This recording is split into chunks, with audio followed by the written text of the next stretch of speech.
পূর্বে যারা এসেছিলেন তারা আজ নাই, আজকে যারা আছেন তারাও থাকবেন না, আগামীতে যারা আসবেন তারাও থাকতে আসবেন না। আসসালামু আলাইকুম রহমতুল্লাহ। আশা করি সবাই ভালো আছেন। আমার হাতে দেখা যাচ্ছে কি না, এটা হচ্ছে একদম তরতাজা সতেজ জীবন্ত গাছের পাতা, যেটা মাত্র আমি গাছ থেকে ছিঁড়ে নিলাম। আর এটা হচ্ছে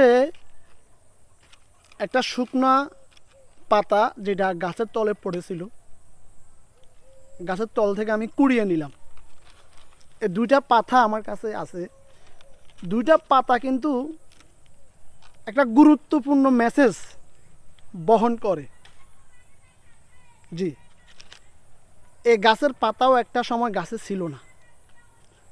যখন সে গাছে আসে তখন সে কুড়ি হিসেবে আসে, ছোট্ট কুড়ি। আস্তে আস্তে ধীরে ধীরে সেটা এমন বড় পাতা হয়, জীবন্ত পাতা হয়। আরও বড় হওয়ার পরে আস্তে আস্তে সে শুকিয়ে গাছ থেকে ঝরে পড়ে যায়। বাস্তবতা হচ্ছে এটা, স্টার্ট টু এন্ডিং, জন্ম থেকে মৃত্যু, যেটার শুরু আছে তার শেষ আছে। কোনো শেষ হওয়া ছাড়া কোনো কিছু শুরু হয় না।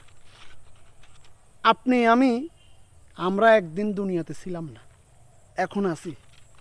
আমার এবং আপনার এই বয়সের সাথে যদি 30, 40, 50 বছর, আগামীকালও হতে পারে, 30, 40, 50 বছর যদি হায়াত যোগ করা হয়, তার মানে 50 বছর পরে আমি আপনি আমরা থাকবো না, এটাও সত্য।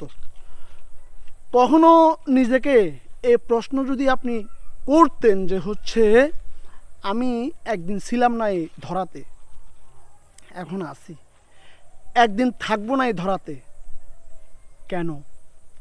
এই প্রশ্নটা কেন, প্রশ্নটা যদি আমরা আমাদেরকে করতে পারতাম, আমাদের দ্বারা অনেক কাজই সম্ভব হতো না। কারণ হচ্ছে এই জমিনে, দুনিয়ার জমিনে কেউ থাকতে আসেনি, কেউ থাকতে চাইলেও পারবে না। এন্ডিং টাইমে সবাইকে পরকালের উদ্দেশ্যে রওনা দিতে হবে মৃত্যুর মাধ্যমে। খুবই কষ্টের কথা হচ্ছে আমাদের কৃত কর্মকাণ্ড অন্য মানুষের ক্ষতির কারণ হয়ে যায়। ভাই, রাস্তায় দাঁড়িয়ে আছে বাস, ভিতরে যাত্রী, আপনি পেট্রোল অকটেন ঢেলে আগুন ধরিয়ে দিলেন। কেন? আপনি আন্দোলন করেন, একটা দলের পক্ষ হয়ে আপনি আন্দোলন করতেছেন। আপনার আন্দোলন একটা নিরীহ মানুষের জীবন যাওয়ার কারণ। প্রশ্ন হচ্ছে আপনি কি মরবেন না? এই শুকনো পাতার মতো কি একদিন আপনি ঝরে পড়বেন না?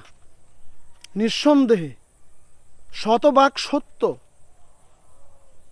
আপনি মৃত্যুবরণ করবেন। কিন্তু আপনি কি নিয়ে যাবেন জানেন?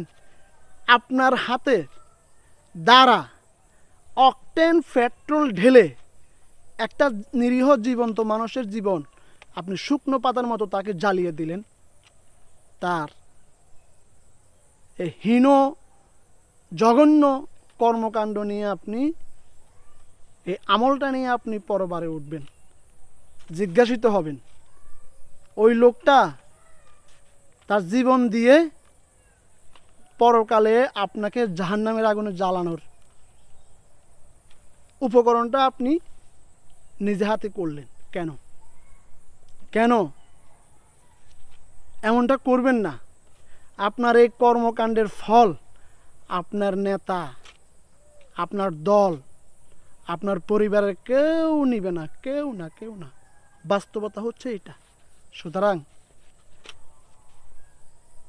এই জীবিত পাতার মতো মানুষদেরকে জীবিত থাকতে দেন, বুক ভরা নিঃশ্বাস নিতে নেন। আপনার হাত দ্বারা এমন কোনো কর্মকাণ্ড যেন কারো ক্ষতি সাধন না হয়। আল্লাহর ওয়াস্তে এই ধরনের হীন জঘন্য কর্মকাণ্ড থেকে বের হয়ে আসুন। অনেক ভালো থাকবেন। আসসালামু আলাইকুম।